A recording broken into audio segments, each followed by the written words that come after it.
जय हिंद प्यारे साथियों। एक बार फिर से आप सभी लोगों का स्वागत है हमारी डेली करंट अफेयर की इस क्लास में। तारीख है आज 8 अक्टूबर और 8 अक्टूबर से जुड़े जितने भी फैक्ट हैं, जितनी भी जानकारियां हैं, जितने भी पॉइंट हैं एग्जाम की दृष्टि से पूरे के पूरे आपको इसी क्लास में मिल जाएंगे। आपको कहीं और देखने की जाने की आवश्यकता नहीं है। क्लास को चालू करें उससे पहले मैं आप लोगों को बता दूं, जो लोग टेलीग्राम से नहीं जुड़े हैं वो लोग टेलीग्राम से जरूर जुड़ जाएं। इसका जो पीडीएफ है वो आपको टेलीग्राम पर ही मिलेगा। दोस्तों, कोई भी क्लास हो वो बिना पीडीएफ की अधूरी ही होती है, क्योंकि आज के समय में इतनी क्लासें हमारे सामने हैं कि हम करते क्या है कि हमने क्लास को देखा फिर हटा दिया, फिर थोड़ा देखा फिर हमने हटा दिया। लेकिन यदि पीडीएफ हमारे पास में होती है तो हम उसका रिवीजन जल्दी कर लेते हैं। तो ये बहुत ज़्यादा जरूरी हो जाता है कि पीडीएफ आपके पास में हो। तो आप लोग टेलीग्राम से जरूर जुड़ जाएं। इसका जो लिंक है वो नीचे डिस्क्रिप्शन बॉक्स में नीचे दे दिया गया है, वहां से आप इसमें ऐड हो सकते हैं। चलिए हम सबसे पहले देख लेते हैं आज के हमारे टॉपिक कौन कौन से हैं, विषय कौन कौन से जिन पर हम चर्चा करेंगे। हाल ही में विश्व कपास दिवस कब मनाया गया? हाल ही में कौन सा देश IAEA का 181वां सदस्य बना है? केंद्रीय मंत्री मनोहर लाल खट्टर किस देश में G20 पर्यावरण बैठक में भाग लेंगे? हाल ही में कौन सा जहाज भारतीय नौसेना में शामिल हुआ? वर्ष 2025 का भौतिकी का नोबेल पुरस्कार किसे मिला है? बहुत इंपॉर्टेंट है, ये याद रखना। अक्सर जो लास्ट में साल में नोबेल मिलते हैं, नोबेल पुरस्कार मिलते हैं, उनसे संबंधित क्वेश्चन पूछे ही जाते हैं। तो इस समय पे अगर हम देखें तो इनकी घोषणा जो है वो चालू हो गई है, लेकिन ये पुरस्कार दिसंबर के आसपास में दिए जाते हैं। हम इस पर डिटेल चर्चा करेंगे। किस राज्य ने मदरसा बोर्ड को समाप्त करने वाला पहला राज्य बनने का गौरव प्राप्त किया है? वर्ष 2022-23 के लिए मेरा भारत NSS पुरस्कार किसे प्रदान किया गया? छठवां फिनटेक सम्मेलन कहां प्रारंभ हुआ? 69वें राष्ट्रीय खेलों का आयोजन कहां होगा? अंत में हर बार की तरह MCQs, जिसकी शुरुआत के आंसर मैं देता हूं और लास्ट के आंसर आपको देने होते हैं। चलिए आगे चलते हैं। विश्व कपास दिवस, वर्ल्ड कॉटन डे, कब मनाया गया है? तो 7 अक्टूबर 2025 को। हर वर्ष 7 अक्टूबर को विश्व कपास दिवस मनाया जाता है। इसका उद्देश्य किसानों, कपासों उत्पादकों और वस्त्र उद्योगों से जुड़े लोगों के योगदान को सराहना है। यह दिन कपास की आर्थिक और सामाजिक महत्वता को उजागर करता है और सतत उत्पादन को बढ़ावा देता है। विश्व कपास दिवस की यदि हम बात करें तो जो पहली बार है वो 7 अक्टूबर 2019 को मनाया गया था। इसकी पहल कॉटन 4 देशों बेनिन, बुर्किना फासो, चाड और माली ने की। विश्व व्यापार संगठन WTO के माध्यम से की। इस दिन का उद्देश्य कपास के वैश्विक महत्व को पहचान देना और उन देशों को समर्थन देना है जो इसकी खेती पर निर्भर है। किसानों को कपास उत्पादन से जुड़े आर्थिक लाभ मिले, सतत और पर्यावरण अनुकूल खेती को बढ़ावा दिया जाए, वस्त्र उद्योग में कपास की भूमिका को सम्मान मिले। जैसे मैं आपको आपकी जानकारी के लिए बता दूं कि ये जो भारत है कपास के मामले में दूसरे स्थान पर आता है उत्पादन में। अब आप लोग बताइएगा कि पहले नंबर पर कौन आता है। चलिए आगे चलते हैं। अब हम देख लेते हैं अक्टूबर में कौन कौन से दिवस हैं जो मनाए जाते हैं। तो 1 अक्टूबर को अंतर्राष्ट्रीय वृद्धजन दिवस है, साथ साथ विश्व शाकाहार दिवस है। 2 अक्टूबर को गांधी जयंती, अंतर्राष्ट्रीय अहिंसा दिवस है, इस पर हमने अच्छी क्लास ली थी। 4 अक्टूबर को विश्व पशु दिवस है। वहीं 5 अक्टूबर को विश्व शिक्षक दिवस है। 7 अक्टूबर को विश्व कपास दिवस है, जिसकी चर्चा हमने इस क्लास में की है। 8 अक्टूबर को भारतीय वायुसेना दिवस है। 9 अक्टूबर को विश्व डाक दिवस है। 10 अक्टूबर को विश्व मानसिक स्वास्थ्य दिवस है। 11 अक्टूबर को अंतर्राष्ट्रीय बालिका दिवस। 12 अक्टूबर को विश्व दृष्टि दिवस है। 13 अक्टूबर को अंतर्राष्ट्रीय आपदा न्यूनीकरण दिवस। वहीं 14 अक्टूबर की बात करें तो विश्व मानक दिवस। 15 अक्टूबर बहुत important, doctor APJ Abdul Kalam जी की जयंती है। विश्व छात्र दिवस, वैश्विक हाथ धुलाई दिवस और कृषि दिवस भी है। APJ अब्दुल कलाम की जयंती को आप लोग याद रखिएगा, यही एकदम जो है वो पूछा जाता है। 16 अक्टूबर को विश्व खाद्य दिवस है। 17 अक्टूबर को अंतर्राष्ट्रीय गरीबी उन्मूलन दिवस। वहीं 20 अक्टूबर की बात करें तो राष्ट्रीय एकता दिवस और विश्व ऑस्टियोपोरोसिस दिवस है। 24 अक्टूबर को संयुक्त राष्ट्र दिवस, बहुत इंपॉर्टेंट, विश्व पोलियो दिवस, वैश्विक विकास सूचना दिवस। 27 अक्टूबर की बात करें तो विश्व श्रवण दिवस और 31 अक्टूबर को, ये भी बहुत इंपॉर्टेंट है, राष्ट्रीय एकता दिवस है, सरदार वल्लभ भाई पटेल जी की जयंती है और विश्व नगर दिवस भी इस दिन मनाया जाता है। ठीक है, चलिए आगे चलते हैं। मालदीव और IAEA की सदस्यता, ये है क्या? देखिए, मालदीव हाल ही में अंतरराष्ट्रीय परमाणु ऊर्जा एजेंसी का 181वां सदस्य देश बना है। यह कदम परमाणु ऊर्जा के शांतिपूर्ण उपयोग को बढ़ावा देने के लिए उठाया गया है। इससे मालदीव को विज्ञान, स्वास्थ्य और पर्यावरण सुरक्षा के क्षेत्र में तकनीकी सहयोग मिलेगा। अंतरराष्ट्रीय परमाणु ऊर्जा एजेंसी यदि हम बात करें तो स्थापना हुई है 29 जुलाई 1957 को। इसका जो मुख्यालय है वो है वियना, ऑस्ट्रिया के वियना में। स्थापना के उद्देश्य की बात करें तो परमाणु ऊर्जा का उपयोग शांतिपूर्ण उद्देश्यों के लिए बढ़ावा देना और इसे सैन्य या विनाशकारी कार्यों से उपयोग होने से रोकना है। यानी कि जो परमाणु ऊर्जा है उसका सही उपयोग शांतिपूर्ण उद्देश्यों के लिए, ऐसा नहीं हो कि भैया इसका उद्देश्य युद्ध में किया जा रहा है। यदि युद्ध में अब आज के समय में इसका उपयोग हो जाता है तो कहीं ना कहीं इससे बहुत ज्यादा खतरा है पूरे विश्व को। इसका उद्देश्य अगर सही है तो ठीक है, और यदि इसका उद्देश्य ही गलत हो जाए पूरा विश्व ही इसमें नष्ट हो सकता है। इसमें 181 सदस्य देश हैं जो मानते हैं कि भैया ये जो अंतरराष्ट्रीय परमाणु ऊर्जा एजेंसी है, ये जो एक तरीके से शांतिपूर्ण उद्देश्यों के लिए इसको बनाया गया है, ये कायम रहे। मुख्य कार्य है परमाणु ऊर्जा के सुरक्षित और शांतिपूर्ण उपयोग को सुनिश्चित करना, सदस्य देशों को परमाणु तकनीक के विकास, अनुसंधान और सुरक्षा में सहयोग देना, परमाणु हथियारों के प्रसारों को रोकना। ठीक है, आगे चलते हैं। मनोहर लाल खट्टर और G20 पर्यावरण बैठक, ये एक केंद्रीय मंत्री हैं। उत्तर है दक्षिण अफ्रीका, दक्षिण अफ्रीका में होगी। केंद्रीय मंत्री मनोहर लाल खट्टर ने घोषणा की है कि वे दक्षिण अफ्रीका में होने वाली G20 पर्यावरण मंत्रिपरिषद बैठक में भाग लेंगे। इस बैठक में जलवायु परिवर्तन, हरित ऊर्जा और सतत विकास जैसे मुद्दों पर चर्चा होगी।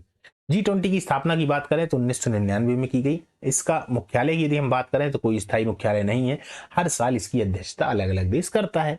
सदस्य देश इसमें 19 हैं और एक इसमें यूरोपीय संघ शामिल है। ठीक है, उद्देश्य यदि देखें तो वैश्विक अर्थव्यवस्था, व्यापार, वित्तीय स्थिरता और विकास का पर सहयोग बढ़ाना है। भारत की यदि हम भूमिका देखें तो भारत ने 2023 में G20 की अध्यक्षता की थी और वसुधैव कुटुंबकम, एक पृथ्वी एक परिवार एक भविष्य की थीम रखी थी।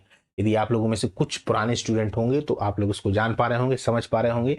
2023 में क्या थी थीम? वसुधैव कुटुंबकम, एक पृथ्वी एक परिवार एक भविष्य। आगे चलते हैं। INS एंड्रॉथ भारतीय नौसेना में शामिल, इसका नाम क्या है? INS एंड्रॉथ को हाल ही में भारतीय नौसेना में शामिल किया गया है। यह एक उन्नत एंटी सबमरीन वॉरफेयर शिप है। क्या है? एंटी सबमरीन वॉरफेयर शिप, जिसे कोचीन शिपयार्ड ने बनाया है। यह जहाज तटीय सुरक्षा और समुद्री निगरानी में अहम भूमिका निभाएगा। भौतिकी का नोबेल पुरस्कार 2025 ये किसको मिला है? तो उत्तर है डेविड सी कोरी, ओल्गा कोचारोस्काया और मिखाइल लुकिन को ये जो पुरस्कार है वो संयुक्त रूप से मिलेगा। ठीक है, किसका? भौतिकी का। 2025 का भौतिकी का नोबेल पुरस्कार एक बार नाम फिर से देखते हैं। डेविड सी कोरी, ओल्गा कोचारोस्काया और मिखाइल लुकिन को प्रदान किया गया है। उन्हें क्वांटम ऑप्टिक्स और मैटर कंट्रोल के क्षेत्र में उनके उत्कृष्ट योगदान के लिए यह सम्मान मिला है। थोड़ा हम अल्फ्रेड बर्नहार्ड नोबेल के बारे में देख लेते हैं। वैसे तो देखा जाए तो नोबेल पुरस्कार ही अपने आप में पूरा का पूरा टॉपिक है, उसको शुरुआत से एकदम पढ़ा जाता है। अल्फ्रेड बर्नहार्ड नोबेल कौन थे, क्या थे, फिर पहली बार किन किन को नोबेल पुरस्कार मिला और ये पुरस्कार देने की घोषणा उन्होंने क्यों की, इसके पीछे का क्या कारण था। तो अभी नोबेल पुरस्कारों की घोषणा हो रही है 2025 के। जब ये पुरस्कार पूरी तरीके से मिल जाएंगे तो अपन इन पर एक क्लास लेकर आएंगे जिसमें पुराने नोबेल और अभी के जितने भी नोबेल पुरस्कार हैं उन सब पर हम चर्चा करेंगे। फिलहाल यहाँ पर छोटे से में जान लेते हैं। इनका जो पूरा नाम था वो था अल्फ्रेड बर्नहार्ड नोबेल। जन्म हुआ था 21 अक्टूबर 1833 को स्वीडन में। पहचान इनकी ये है कि इन्होंने डायनामाइट का आविष्कार किया था। इन्होंने डायनामाइट का दोस्तों जो आविष्कार किया तो उसका जो उद्देश्य था वो था बड़ी बड़ी चट्टानों को तोड़ने का, ताकि वो व्यक्ति के काम आ सके, है ना। लेकिन फिर उसका जो दुरुपयोग है वो भी होने लगा। वो एक बम है एक तरीके से, डायनामाइट, है ना, तो बम के रूप में।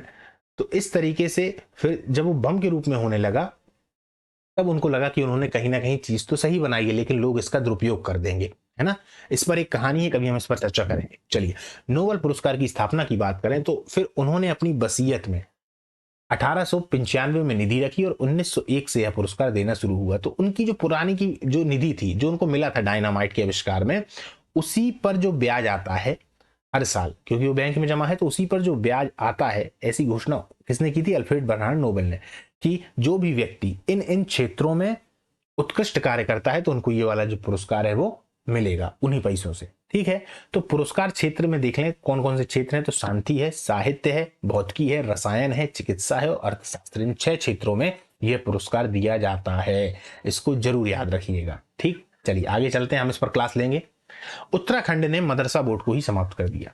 उत्तराखंड देश का पहला राज्य बना जिसने मदरसा बोर्ड को समाप्त किया। राज्य सरकार का कहना है कि सभी शिक्षण संस्थानों को समान शिक्षा व्यवस्था में लाना जरूरी है। यह निर्णय शिक्षा में पारदर्शिता और समानता बढ़ाने के लिए लिया गया है। आप कमेंट में बताइएगा सबसे ज्यादा जो मदरसे हैं वो भारत में किस राज्य में हैं।